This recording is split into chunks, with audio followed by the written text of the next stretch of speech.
जय हिंद दोस्तों, मेरा नाम है सोनू कुमार अल्फर और आज का फिर से रियल लाइफ एक्सपीरियंस में आपका स्वागत है। आज मैं अनुभव लेकर के आया हूँ। एक जो कंपनी है डिलीवरी, जिसके थ्रू आपका पार्सल आपके पास पहुँचता है। तो वो सर हैं, अपना एक्सपीरियंस बताएंगे कि अपना जर्नी बताएंगे कि किस तरह से इसमें एंटर किए हैं और इसका क्या प्रोसेस है, इसके क्या फ़ायदे हैं, क्या नुकसान है, जॉब करने में कितना ये खुश हैं और कितना उदास है, सैड हैं। वो सारा चीज़ बताएंगे, सारा प्रोसेस। और इसमें अगर मान लीजिए कोई चाहता है कि मैं पार्सल ऑर्डर करूँ तो सही पार्सल कैसे ऑर्डर करूँ और रिटर्न कैसे करूँ, ठीक है, वो सारा चीज़ बताएंगे एक एक करके। तो चलिए हम शुरू करते हैं। तो सबसे पहले सर अपना परिचय बताइए। सर मेरा नाम रिक्की कुमार है। I belong to Sasaram. जी सर। और मुझे यहाँ पे 2019 से मैं यहाँ पे शिफ्ट हूँ। यहाँ ज्वाइनिंग मेरी 2019 में जून 2019 में हुई है। अच्छा सर। तब से मैं यहीं पे अभी तक हूँ। अच्छा, ये बताइए सर कि आप इसमें ज्वाइन करने से पहले आपका कैसा जर्नी रहा, आप क्या क्या किए हैं? फर्स्ट ऑफ ऑल कि मेरा स्टार्टिंग लाइफ जो है फील्ड वर्क 2008 से स्टार्ट हुआ है। और मैं 2008 में जैसे ही मैट्रिक का एग्ज़ाम दिया तो इस फील्ड में मैं निकला, क्योंकि financial condition is not good. So I struggle for 2008। मेरे पास इतना भी फाइनेंशियल पैसा नहीं था कि मैं अपनी पढ़ाई को पूरा करूं। पढ़ाई को पूरा करने के लिए मैं 2008 से निकला फील्ड में। सबसे पहला मैं 300 मंथली से स्टार्ट किया था मेडिकल लाइन से। मैं एज ए सेलर था, मैं सेल कर रहा था मेडिसिन वगैरह। मुझे मंथली मिलता था 300 रुपये, ऑनर देते थे 300 और मुझे 5 रुपये पर डे मिलते थे नाश्ते वगैरह करने के लिए। तो वहाँ से मैं अपना लाइफ का जर्नी स्टार्ट किया। फिर धीरे धीरे मैं मेडिकल लाइन में ही रहते मैं 8 से 9 साल तक अपना टाइम दिया मेडिकल लाइन में। और वहाँ से मेरा सैलरी धीरे धीरे ग्रोथ होते गई। मैं मेडिकल लाइन में 8,000 तक स्टॉप हुआ। और फिर उसके बाद जैसे ही मैं सासाराम में ही मेडिकल लाइन में था, 8,000 वहाँ स्टार्ट हुआ। फिर मेरे को लगा कि नहीं, मैं इसमें सर्वाइव नहीं कर पाऊँगा। फैमिली भी है, फैमिली को भी सपोर्ट नहीं कर पाऊँगा इतने में। तो फिर मुझे लगा कि बाहर निकलना सही है। तो मैं फिर निकला मुंबई में कम से कम 2 से 3 साल तक रहा। वहाँ भी मुझे टफ़ लग रहा था। फर्स्ट मैं अपने गया था फ्रेंड के साथ में, तो वो मुझे बड़ी सी कंपनी वेलनेस फॉरएवर, उन्होंने भी मुझे सपोर्ट किया। वहाँ मुझे रहने का तरीका, हर चीज़, तौर तरीका, कैसे रहा जाता है, कैसे ग्रूमिंग में रहा जाता है, कैसे कस्टमर से डील किया जाता है, उन्होंने वहाँ पे मेरे को सिखाया। वेलनेस फॉरएवर वो फार्मा लाइन है, बहुत अच्छा है। जो मुझे रहने का तरीका, बात करने का तरीका, कैसे कस्टमर से बिहेवियर रखना है और लेडी कस्टमर हो या जेंट्स कस्टमर हो, उससे कैसे बात करना है। पहला चीज़ तो उन्होंने मेरे को सिखाया कि पहले अपने को चेंज करो, पहले ग्रूमिंग में रहो, कि कैसे अपनी पर्सनालिटी बना करके रहो। और उन्होंने ये भी चीज़ सिखाया, आप लोगों को भी ये चीज़ करना चाहिए। अगर कोई भी आप दुकानदार हैं, कोई भी कस्टमर आई, लेडीज़ कस्टमर अगर आती है तो उसके बॉडी पार्ट पे कभी नहीं देखा जाता है और ना ही देख करके बोला जाता है। कभी भी देखा जाता है तो eye contact, only for eye contact, not for other body looks. ये चीज़ कभी नहीं किया जाता है। अगर ये चीज़ अगर करते हैं तो मेरे कस्टमर भड़क जाते हैं। और मैं ये फेस किया भी हूँ। मैं जब नए गया था मुंबई में, तो उन्होंने एक मेरे सामने कस्टमर आई, तो मैं थोड़ा सा फर्स्ट ऑफ गया था, तो वहाँ मुझे अजीब सा लगा। तो मैं उसके बॉडी पे देख लिया, तो उन्होंने कस्टमर भड़क गया मेरे पे कि ये क्या है बिहेवियर, यही कंपनी सिखाया है। तो मैं वहाँ पे अपने आप के अंदर कमी ढूंढने लगा कि आखिर जब कंपनी क्यों बताता है, ये सही बताता है। तो मैं तब से आई कांटेक्ट से जैसे ही बात स्टार्ट किया, मेरे को फिर कभी प्रॉब्लम नहीं हुआ। वहाँ पे बहुत कुछ सपोर्ट भी मिला मेरे को। कहने का मतलब कि एजुकेशनल तरीके से आपको बढ़िया से बिल्डअप किया गया मेंटली, कि आप मतलब नैतिक विचार से रहें, किसी को एकदम जैसे अपने सिस्टर को, माता को देखते हैं उस तरह से देखें। ऐसा मतलब इसलिए बताया गया कि मान लीजिए अगर आपका एक कस्टमर गिर जाता है एक बार, तो 10 साल या 5 साल अगर नहीं आता है तो यानी 5 साल का लॉस हुआ। बहुत अच्छी चीज़ है, आपको बताया गया। इफेक्ट पड़ता है, वो बिजनेस पर इफेक्ट पड़ता है वो। तो ये बहुत अच्छी चीज़ है सर। और ये बताइए कि आप मतलब आपका मतलब ख़राब स्थिति था, तो उस समय आप मैट्रिक के बाद ही आप अपना एजुकेशन बंद कर दिए या फिर उसको कंटिन्यू रखें आगे? नहीं, मैं मेडिकल लाइन में रह करके ही मैं टोटल चीज़ एजुकेशन अपना फाइनल किया। 2008 में मैट्रिक दिया और 2017 में एमए फाइनल किया। उसके बाद मेरे पास टाइमलाइन नहीं बचा कि मैं और डिग्री कुछ हासिल कर पाऊँ, क्योंकि मैं स्ट्रगल कर रहा था फाइनेंशियल को लेकर के। तो इसलिए मैं स्टॉप किया 2017 में एमए करके। तो सर इसमें इंटर कैसे किए, डिलीवरी के बारे में कैसे पता चला, क्योंकि बाहरी लोगों को ज़्यादा जानकारी नहीं होता, तो इसके बारे में बताइए कहाँ से आपको ये मिला और किस तरह से आप इसको ज्वाइन किए, क्या प्रोसेस है?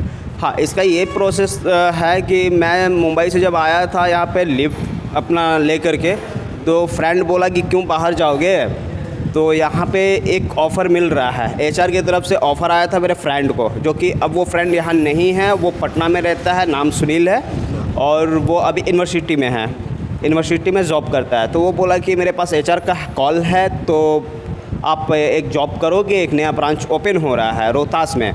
तो मैं बोला कि क्यों नहीं, ऐसा ऑफ़र मैं क्यों ठुकराऊँ। तो मैं बोला कि सबसे पहले तो मैं फ्रेशर हूँ, तो मैं इसमें कैसे जॉब कर पाऊँगा, मैं कुछ जानता नहीं हूँ। तो उन्होंने बोला कि कोई दिक्कत नहीं है, अभी नया नया ब्रांच है, अभी स्टार्टिंग होगा, नीचे से लेकर के तब जाना है ऊपर, तो आप इसमें सर्वाइव कर लोगे। तो उसने बताया और बोला कि मेरे पास आ जाओ, मैं ट्रेनिंग दे दूँगा। तो उन्होंने मेरे को ट्रेनिंग भी दिया और इसके बारे में प्रोसेस भी आगे बढ़ाया।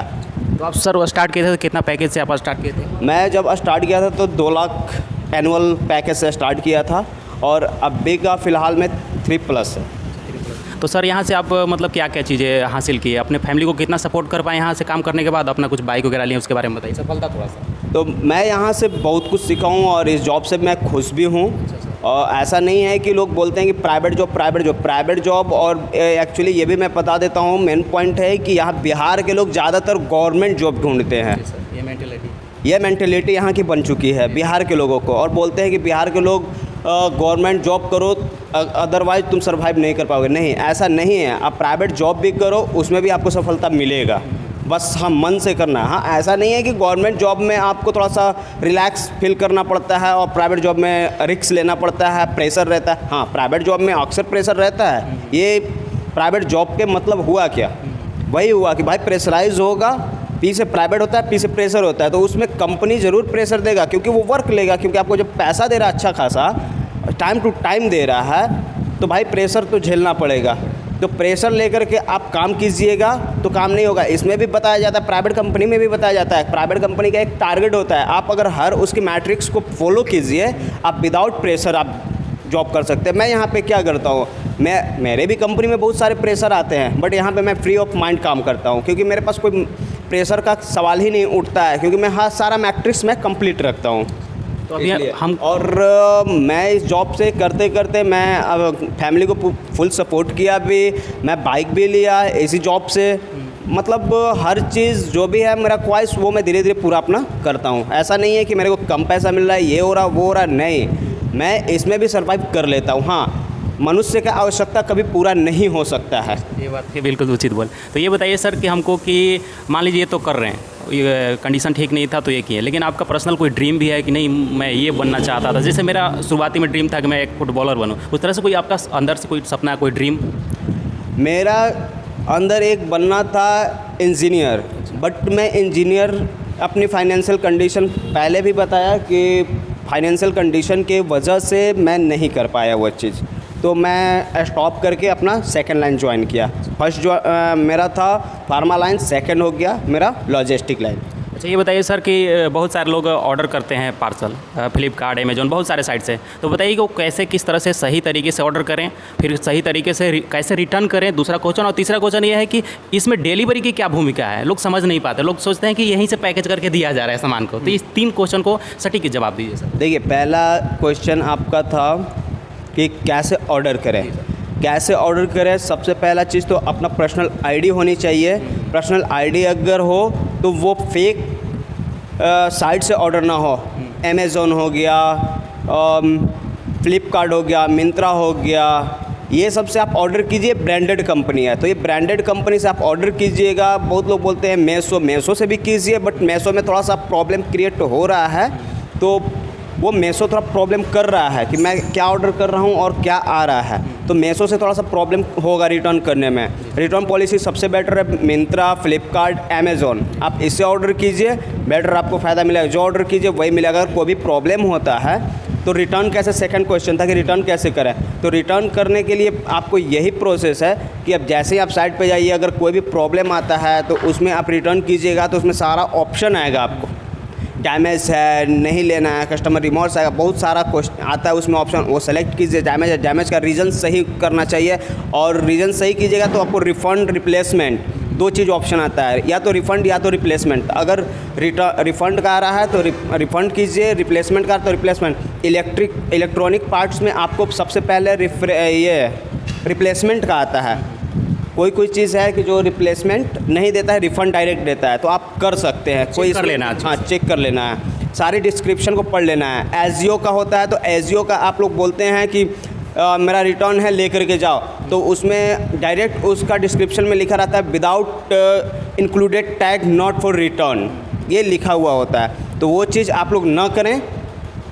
टैग टूट गया, आप यूज कर लिए तो वो चीज़ ना करें। अगर आप रिटर्न भी कर रहे हैं, कपड़ा मैं पहन लिया, कंपनी क्या बोलता है, आप दुकान से जाओगे लेने तो वहाँ पे अगर कपड़ा गंदा रहेगा तो मैं क्या बोलूँगा, गंदा है, हम नहीं लेंगे। ये चीज़ थोड़ा सा डैमेज है, नहीं लेंगे। तो वही सेम है, आपको जब ऑनलाइन कंपनी प्रोवाइड कर रही है हर चीज़, तो आप पॉलिसी उसका पढ़िए। एक हफ़्ता क्यों दे रहा है रिटर्न का? एक हफ़्ता इसलिए देता है कि आप नहीं हैं, आप रिसीव कर लिए, आप नहीं हैं घर पे, तो 2 दिन बाद, 1 हफ़्ते के अंदर में आप आकर के रिटर्न कर सकते हैं। ना कि वो बोलता है कि आप कपड़े पहन लीजिए उसके बाद रिटर्न कीजिए, ये पॉलिसी। क्योंकि वो रिटर्न जाएगा तो सेलर के पास जाएगा, सेलर के पास अगर जाता है तो वो सेलर को सेल करना होता है। ये प्रोडक्ट अगर शर्ट मंगाया है, इसमें कुछ प्रॉब्लम आया है तो इसे मुझे रिटर्न करना, तो मैं पहन लूँगा और इसे रिटर्न करूँगा, तो सेलर को अगर जाता है ये, तो क्या बोलता है कि ये गंदा है, वहाँ से नहीं हम इसको सेल कर पाएंगे, तो वहाँ प्रॉब्लम होता है, तो वो लॉस्ट हम लोग के ऊपर आता है। एक लास्ट क्वेश्चन सर, इसमें डिलीवरी की क्या भूमिका है, आप बताइए। हाँ, डिलीवरी की ये भूमिका है आपको कि जैसे पहले आता था पोस्ट ऑफिस, आप जैसे भी कुछ भी मनी ऑर्डर कीजिए या जो भी कहीं से सामान भेजना होता था, तो एक जरिया था पोस्ट ऑफिस, जो पोस्ट ऑफिस के द्वारा, डाकमैन के द्वारा आता था और वो दे करके जाता था। तो डिलीवरी ये है कि एक थर्ड पार्टी होता है कुरियर, तो इसको कस्टमर को आसानी से सामान मिल जाए, इसलिए ये डिलीवरी या कोई भी अदर बहुत सारे लॉजिस्टिक बहुत कुरियर हैं, उनको फैसिलिटी दिया गया कि कस्टमर को ये आसान सुविधा हो जाए और वो पार्सल मेरे हाथ में मिल जाए टाइम टू टाइम। तो ये बताइए सर, यानी कि इसका एक भूमिका है, आप ये ना सोचें कि यहाँ से सामान जाता है पैक होकर, कैसा नहीं, वो साइड से ही जाता है, या ये सिर्फ एक बीच का हिस्सा है जो आपको, माध्यम है जो आपको सहयोग दिया जाता है, आसानी से आपके घर तक पहुँचाया जाता है, ये है। तो ये बताइए सर कि इसमें अगर कोई बंदा काम करना चाहे, ठीक है, यानी कि जो आप कुरियर बॉय जिसको बोलते हैं, तो उसके लिए क्या मतलब क्या प्रोसेस है?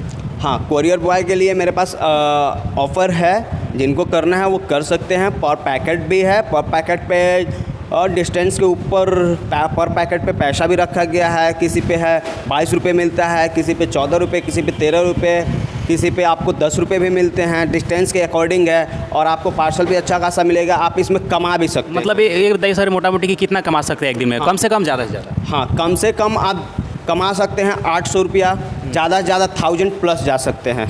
और क्वालिफिकेशन सर? क्वालिफिकेशन ऐसा नहीं है कि मुझे हायर क्वालिफिकेशन चाहिए, नहीं, आप मैट्रिक भी किए रहिएगा, बस मेरे एप्लीकेशन को समझिए, प्रोसेस को समझिए, जो प्रोसेस कह रहा उसको फॉलो करना है। आपको ट्रेनिंग दी जाएगी, ट्रेनिंग दीजिएगा, पास हो जाइएगा तो आपकी आईडी भी क्रिएट हो जाएगी, ये चीज़ है। और मेरे पास कभी भी आप आइए, मेरे पास सारा सपोर्टेड है, ऐसा नहीं है कि नहीं है, हर टीम सपोर्ट करती है, टीम वाइज वर्क होता है, आपको कहीं भी कोई भी तकलीफ़ नहीं होगी। यानी कि अगर आप फ्री टाइम में हैं, मैं खुद यहाँ पे काम किया हूँ, तो आप अगर फ्री टाइम में हैं, कुछ नहीं कर रहे हैं, तो यहाँ पे आकर काम कर सकते हैं। आप 800 से लेकर के 1000 रुपये तक प्रॉफिट कमा सकते हैं। बिल्कुल प्रोसेस, आपके पास एक बाइक होना चाहिए, ठीक है, नॉर्मली लाइसेंस होना चाहिए, और आपको थोड़ा बहुत फील्ड का नॉलेज होना चाहिए, या फिर यहाँ पे ट्रेनिंग बहुत सपोर्ट किया जाता है। यहाँ पे ट्रेनिंग दे करके आपको सारे टीम मिल करके आपको सिखा देंगे, 2 दिन ट्रेनिंग दे करके, और काम करके आप अच्छा पैसा कमा सकते हैं।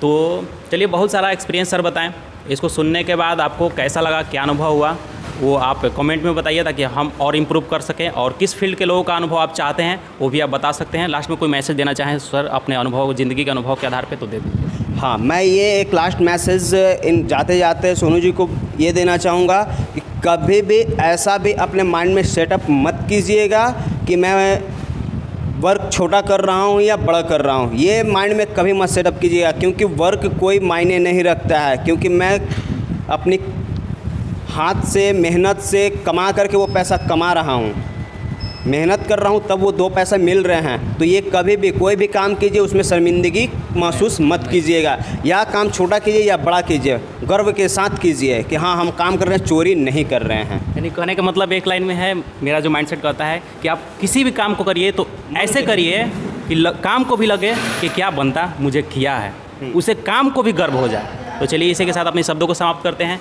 जय हिंद, जय भारत, आपको भी धन्यवाद। Thank you, welcome.